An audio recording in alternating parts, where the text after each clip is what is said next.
வணக்கம். இன்னைக்கு நாம ஒரு சூப்பரான விஷயத்த பத்தி பார்க்க போறோம். அதுவும் நம்ம வரி சுமைய குறைக்கிற ஒரு வழி. யோசிச்சு பாருங்க, ஒரு பக்கம் லாபம் வருது, ஆனா இன்னொரு பக்கம் நஷ்டம் ஏற்படுது. இத வச்சு நம்ம வரி எப்படி குறைக்க முடியும்?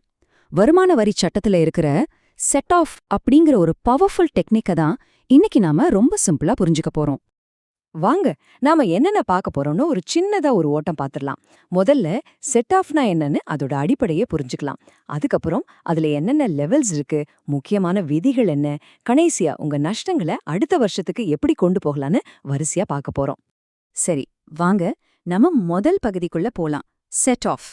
இந்த பேரை கேட்டதும் ஏதோ பெரிய கணக்கு வழக்கு விஷயம்னு நினைச்சுக்காதீங்க. இதோட ஐடியா ரொம்ப ரொம்ப சிம்பிள். இந்த அனுபவம் நம்மள பலருக்கும் இருக்கும் இல்லையா? ஒரு பிசினஸ்ல நல்ல லாபம் வந்திருக்கும், ஆனா செஞ்ச இன்னொரு இன்வெஸ்ட்மெண்ட்ல நஷ்டம் ஏற்பட்டிருக்கும். இந்த மாதிரி ஒரு சூழ்நிலையில தான் செட் ஆஃப் நமக்கு ஒரு பெரிய வரப்பிரசாதமா அமையுது. இதோ அதுக்கான தெளிவான விளக்கம். சிம்பிளா சொல்லணும்னா, உங்க மொத்த வருமானத்திலிருந்து உங்க நஷ்டத்தை கழிச்சிட்டு மீதி இருக்கிற லாபத்துக்கு மட்டும் நீங்க வரி கட்டுனா போதும். இது ஒரு அருமையான வரி திட்டமிடல் கருவி இல்லையா? இந்த ஸ்லைடு விஷயத்த ரொம்ப அழகா விளக்குது பாருங்க. உங்களுக்கு வட்டி மூலமா 80,000 வருமானம் வந்திருக்கு, ஆனா உங்க பிசினஸ்ல 50,000 நஷ்டம். இப்ப என்ன பண்ணலாம்னா, அந்த நஷ்டத்தை உங்க வருமானத்துல இருந்து கழிச்சிடலாம். அப்போ நீங்க வெறும் 30,000 மட்டும் வரி கட்டுனா போதும். பாத்தீங்களா எவ்ளோ பெரிய வித்தியாசம்? சரி, இப்போ முதல் லெவலுக்கு வருவோம். இதுக்கு பேரு இன்ட்ரா ஹெட் செட் ஆஃப். இத சுலபமா புரிஞ்சுக்க உங்க ஒவ்வொரு வருமானத்தையும் ஒரு தனி வாலி மாதிரி நினைச்சுக்கோங்க. ஒரே வாலிக்குள்ள இருக்கிற லாபத்தையும் நஷ்டத்தையும் சரி பண்றதுதான் இந்த நிலை. இதுதான் பேசிக் ரூல்.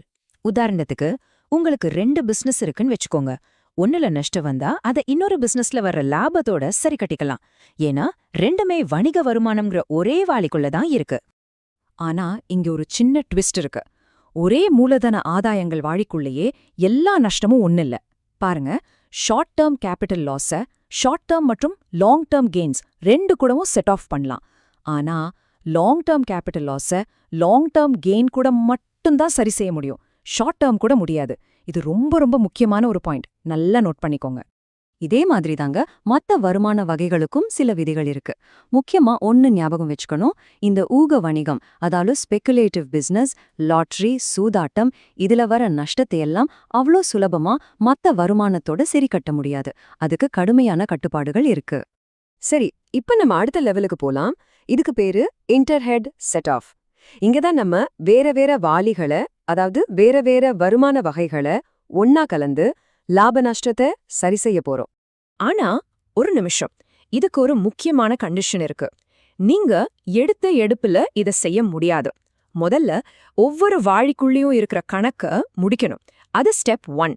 அதுக்கப்புறம் தான் மீதி இருக்கிற நஷ்டத்தை அடுத்த வாழிக்கு கொண்டு போக முடியும்.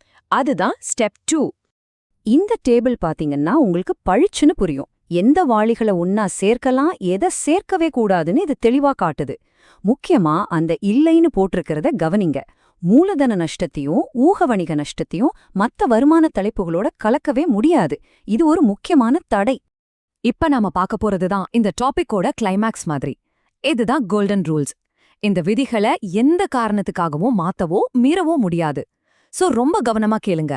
முதலாவது மற்றும் மிக மிக முக்கியமான விதி, உங்க சம்பளம் அது ஒரு பாதுகாக்கப்பட்ட கோட்டை மாதிரி. எந்த ஒரு நஷ்டத்தையும், அது பிசினஸ் நஷ்டமா இருக்கட்டும், வீட்டு சொத்து நஷ்டமா இருக்கட்டும், எதையுமே கொண்டு வந்து உங்க சம்பள வருமானத்துல கழிக்கவே முடியாது. No way. அடுத்தது மூலதன ஆதாயங்கள் வாலி. இது ஒரு தனி உலகம். இதுக்குள்ள வர நஷ்டத்தை இதுக்குள்ள இருக்கிற லாபத்தோடு மட்டும்தான் சரி செய்ய முடியும். இதை எடுத்துட்டு போய் உங்க பிசினஸ் லாபத்தையோ வீட்டு வாடகை வருமானத்தையோ குறைக்கவே முடியாது. இந்த நம்பரை நல்லா ஞாபகம் வச்சுக்கோங்க. 2 லட்சம் ரூபாய். எதுக்கு இந்த நம்பர்னா, உங்க வீட்டு சொத்து வாலியில நஷ்டம் வந்தா அதிலிருந்து அதிகபட்சமா 2 லட்சத்தை மட்டும்தான் அந்த வருஷத்துல மத்த வருமானத்தோட சரி செய்ய முடியும். அதுதான் லிமிட். சரி, ஒரு வருஷத்துல எல்லா அட்ஜஸ்ட்மெண்ட்டும் பண்ணியாச்சு. ஆனாலும் இன்னும் நஷ்டம் பாக்கி இருக்கு. அப்போ என்ன பண்றது? அது அப்படியே விட்டுட வேண்டிதானா? இல்லவே இல்ல. அதுக்கு தான் ஒரு சூப்பரான ஆப்ஷன் இருக்கு. அதுக்கு பேரு தான் கேரி ஃபார்வர்ட்னு.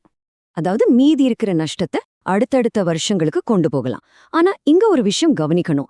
இப்படி கொண்டு போகும்போது ரூல்ஸ் இன்னும் ஸ்ட்ரிக்ட் ஆகிடும்.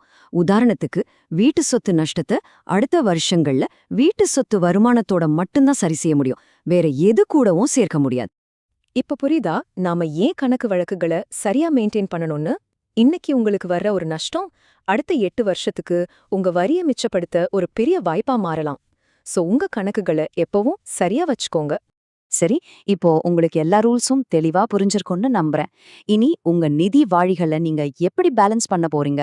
அடுத்த தடவை டாக்ஸ் ஃபைல் பண்ணும்போது இந்த ஐடியாக்களை யூஸ் பண்ணி உங்க பணத்தை சேமிக்க போறீங்களா இல்லையா? கொஞ்சம் யோசிச்சு பாருங்க.